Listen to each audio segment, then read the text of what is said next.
नमस्कार प्रेक्षकांनो, VS take trendy या YouTube चॅनलमध्ये तुमचं पुन्हा एकदा स्वागत आहे। तर पॅन कार्ड संदर्भात मोठा निर्णय केंद्र सरकारने घेतला आहे। तर सर्वसामान्य नागरिकांना होणार मोठा फायदा। तर हा नेमका निर्णय काय आहे याच्याबद्दल सविस्तर माहिती आपण आता जाणून घेऊया। पॅन कार्ड हे डॉक्युमेंट अत्यंत महत्त्वपूर्ण आहे। प्रत्येक व्यक्तीसाठी आधार कार्ड प्रमाणेच पॅन कार्ड एक महत्त्वाचे कागदपत्र आहे। तसेच शैक्षणिक व इतर शासकीय कामांसाठी देखील पॅन कार्डचा उपयोग होत आहे।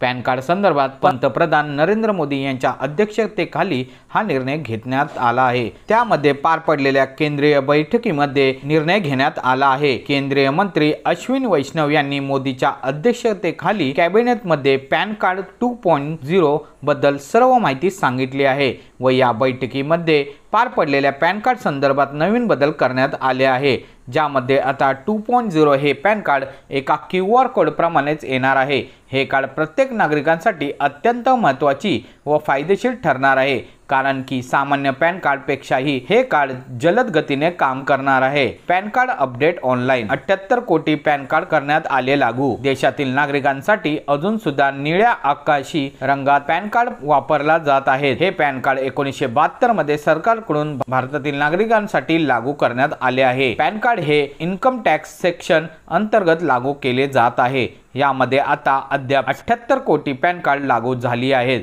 त्यामध्ये 98% स्वातंत्र्य त्याला कव्हर येण्याचे काम करत आहे। 10 अंकी नंबर असलेला पॅन कार्ड इन्कम टॅक्स विभागाकडून लागू केले जाते। या नागरिकांना मिळणार QR कोड असलेले पॅन कार्ड।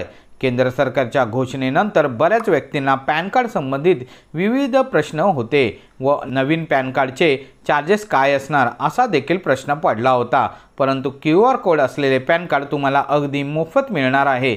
QR कोड या पॅन कार्डमध्ये मोठे बदल झालेले पाहायला मिळणार आहेत। यामध्ये आता डिजिटल सर्व्हिस त्याचबरोबर डेटा संबंधित सर्व्हिस प्रदान करण्यात येणार आहे। तर प्रेक्षकांनो, सरकारने हे जे नवीन पॅन कार्ड 2.0 आणले आहे याच्याबद्दल तुम्हाला काय वाटते हे आम्हाला कमेंट बॉक्समध्ये नक्की कळवा। आणि हा व्हिडिओ आवडला असल्यास आपल्या या यूट्यूब चॅनलला लाईक, शेअर आणि सबस्क्राईब करायला विसरू नका। तोपर्यंत धन्यवाद।